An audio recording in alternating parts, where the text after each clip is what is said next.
আমি আমার মৃত্যু পথযাত্রী মাকে ভাত খাওয়াতে পারিনি দেখে আমি ২৭ বছর যাবৎ ভাত খাই না। অথচ এই আমি আমার ইন্ডাস্ট্রির প্রায় ১৫,৫০০ শ্রমিকের প্রতিদিন একবেলা ভাতের জোগান দেই। বিশিষ্ট শিল্পপতি মোহাম্মদ এনামুল হকের বক্তব্যে সবাই নড়ে চড়ে বসল। সাংবাদিকরা সাক্ষাৎকারের শিরোনাম শুনে সবগুলো ক্যামেরা অন করে দিল। বিনয়ের সাথে বলল, যদি পুরো গল্পটা বলতেন স্যার। এনামুল হক একটু সময় নিয়ে কি যেন ভাবলেন, তারপর টিস্যু দিয়ে কপালের ঘাম মুছে নিয়ে বললেন, বাবা মারা যাওয়ার পর আমাদের আর্থিক অবস্থা খুব একটা ভালো ছিল না। ততদিনে বড় অপার বিয়ে হয়ে গেছে, আর আমি মেধা তালিকায় প্রথম হয়ে বুয়েটে চান্স পাই। বই কেনার টাকা ছিল না, সারাদিন বন্ধুদের কাছ থেকে এ নোট সে নোট জোগাড় করে ফটোকপি করে পড়তে হতো। টিউশনি করে যে কটা টাকা মাস শেষে পেতাম তার থেকে কিছু টাকা মাকে পাঠাতে হতো, আর বাকি টাকা দিয়ে বন্ধুদের কাছ থেকে ধার দেনা করে কোনো রকমে টেনে টুনে পুরো মাস চালাতাম। বড় আপা ছিল ভরা সংসার, কিন্তু সেই সংসারে তার কোনো মতামত দেওয়ার অধিকার ছিল না। সব কিছুই তার শাশুড়ি কথা মতো চলতো, তাই সে চাইলেও আমাদের খুব একটা হেল্প করতে পারতো না। আমার তখন পরীক্ষা চলছিল। একদিন খবর এলো আমার মা খুব অসুস্থ। আমি কোনো রকমে পাস মার্ক তুলে ছুটলাম। উদ্দেশ্য মাকে ঢাকায় এনে হাসপাতালে ভর্তি করা। যেহেতু হাতে খুব বেশি টাকা ছিল না, এদিকে মায়ের অবস্থাও খুব খারাপ।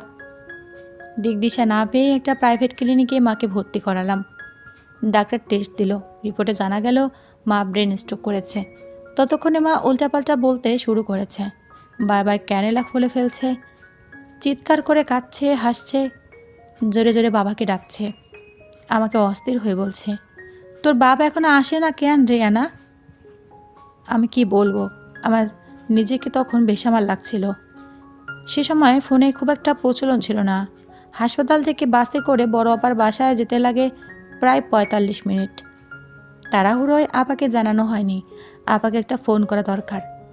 টানা ৩ দিন হাসপাতাল ভার্সিটি করে পকেটে টাকা শেষ। এক বন্ধুর কাছে ধার চাইলাম, দিল না। একদিকে মাও একটু একটু করে দুর্বল হয়ে পড়ছিল।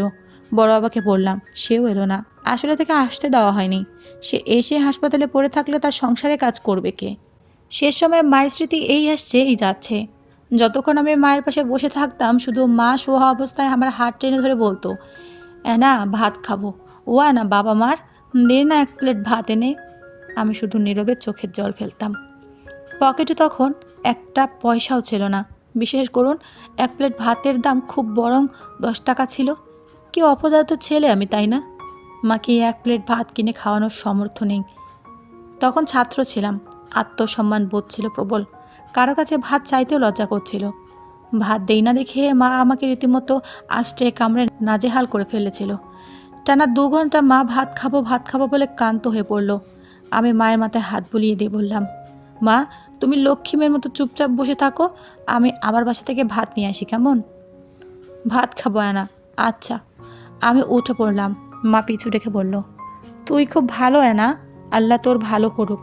এবার শীঘ্রই যা, আমার জন্য ভাত নিয়ে আয়। আমি রাস্তায় বেরিয়ে উদ্দেশ্যহীন হাঁটছি। বড় বাবার বাসায় যাব, পকেটে টাকা নেই। ভয়ে ভয়ে একটা বাসে চড়ে বসলাম। আমার মা মুখ ফুটে ভাত খেতে চেয়েছে। যে করে হোক আমাকে ভাত এনে দিতেই হবে। তার জন্য যদি আমাকে বাস কন্ট্রাক্টরের কাছে ভাড়া না থাকার কারণে অপমানিত হতে হয়, হব। আসার সময় নার্সকেও বলে এসেছি, একটু আমার মাকে দেখবেন প্লিজ, আমি এসে বকশিস দেব। মাস্টার সাহেব বাস ড্রাইভার আমাকে নামিয়ে দিল। আমার অপরাধ, আমি ভাড়া দিতে পারিনি। আমি প্রায় ঘণ্টাখানিক পায়ে হেঁটে আপার বাসায় পৌঁছেছি। আপা আমাকে দেখে ছুটে এলো, অস্থির হয়ে বলল, মা কেমন আছে ভাই? বাড়িতে ভাত আছে আপা? আমি সে কথার উত্তর না দিয়ে প্রশ্ন করলাম, আসতে তুই খাবি? আপা ব্যস্ত হয়ে ভাত বাড়তে গেল। আমি খাবো না, তুই বরং মায়ের জন্য ভাত বেড়ে দে। আমি পিছু ডেকে বললাম। আপা আমাকেও জোর করে অনেকগুলো ভাত খেয়ে দিল। আমি টিফিন বক্সে ভাত আর কিছু টাকা নিয়ে আবার বাসা থেকে বের হলাম। হাসপাতালে গিয়ে কেবিনে ঢুকে দেখি আমার মায়ের নিথর দেহ বড় অবহেলায় পড়ে আছে, সাদা কাপড়ে মুখ ঢাকা। অথচ তখনও আমার হাতে মায়ের জন্য আনা ভাতের বাটি ধরা। নিজেকে তখন আমার পৃথিবীর সবচেয়ে অক্ষম নিকৃষ্ট লাগছিল। আমি একমাত্র অপদার্থ ছেলে, যে কিনা মায়ের শেষ ইচ্ছে পূরণ করতে পারলাম না। এলোমেলো পায়ে হেঁটে গিয়ে মায়ের পাশে বসলাম। মায়ের হাত দুটো আলতো করে ধরে বিড়বিড় করে বললাম, ও মা, ভাত খাবে না? ওঠো, দেখো তোমার জন্য ভাত এনেছি, ওঠো না মা। আমার আপা মাকে জড়িয়ে ধরে হাউমাউ করে কাঁদলেও সেদিন আমি একটুও কাঁদতে পারিনি জানেন। কি নিষ্ঠুর দু চোখ, এক ফোঁটা জলও এলো না। শুধু বুকের ভেতর কি যেন কামড়ে ধরছিল, মনের ভেতর অস্থির অনুভূতি। আমি না নিজেকে কিছুতে ক্ষমা করতে পারছিলাম না। আফসোস, মার অন্তিম সময়ে এক মুঠো ভাত মুখে তুলে দিতে পারলাম না। স্কলারশিপ পেয়ে আর দেরি করিনি। আমার ভাগের জায়গা জমি বেচে এক স্যারের হেল্প নিয়ে বিদেশে পড়তে চলে গেছি। যে দেশে আবার মায়ের মুখে ভাত তুলে দিতে পারিনি, সে দেশে কেন জানি আর থাকতে ইচ্ছে করেনি। পড়ালেখা শেষ করে আমি যে কোম্পানিতে মোটা বেতনে জব করতাম, আমার কাজের প্রতি একাগ্রতা আর সততা দেখে সেই কোম্পানির মালিকের খুব পছন্দ হলো। তার 3 কোলে কেউ ছিল না, এক মেয়ে ছাড়া। এত অর্থ সম্পদ কে ভোগ করবে? তাই আমাকে তার মেয়ের জামাই করার প্রস্তাব রাখলো। সাথে 50% প্রপার্টি লিখে দিবে। এক সময় আমাকে বিয়ে তো করতেই হতো, তাই আর অমত করিনি। একটা সময় পর মনে হলো অনেক দিন তো হলো বিদেশে ভুঁয়ে পড়ে রইলাম, এবার দেশে যাওয়া দরকার। দেশের মানুষের জন্য কিছু করা দরকার। দেশে এসে গাজীপুরে প্রায় 500 শতাংশ জায়গা জমি কিনেছি। বিদেশি বায়ারদের সাহায্যে ফ্যাক্টরি নির্মাণ করেছি। সেই ফ্যাক্টরিতে গেঞ্জি, শার্ট, প্যান্ট থেকে শুরু করে অনেক কিছু তৈরি করা হয়। সেই সব প্রোডাক্টগুলো চড়া মূল্যে অন্যান্য দেশে রপ্তানি হয়। প্রথমে 1,500 শ্রমিক নিয়ে আমাদের জার্নিটা শুরু করেছিলাম। এখন প্রায় 15,500 শ্রমিক কাজ করে। আমাদের ফ্যাক্টরির একজন এমপ্লয়ি সর্বনিম্ন বেতন 8,500 টাকা, আর সর্বোচ্চ বেতন লাখের উপরে। মূল ডিউটি টাইম 9 ঘন্টা, সাথে দুপুরের লাঞ্চ ফ্রি। ওভারটাইম করলে হালকা নাস্তার ব্যবস্থা আছে। মাঝখানে অনেকগুলো বছর কেটে গেছে। এখন 2 হাত ভরে প্রচুর টাকা কামাই। কাঁচা চুলে পাক ধরেছে, গায়ের চামড়াও কেমন কুঁচকে গেছে, চোখে মোটা ফ্রেমের চশমা পড়তে হয়। আমার ছেলেমেয়েরাও যার যার মতো প্রতিষ্ঠিত।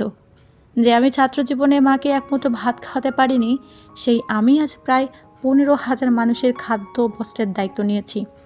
তারা যখন কাজ করতে করতে ক্লান্ত হয়ে দুপুরে আয়েশ করে ভাত খেতে বসে, আমি সিসিটিভি ফুটেজে তা মুগ্ধ চোখে দেখি।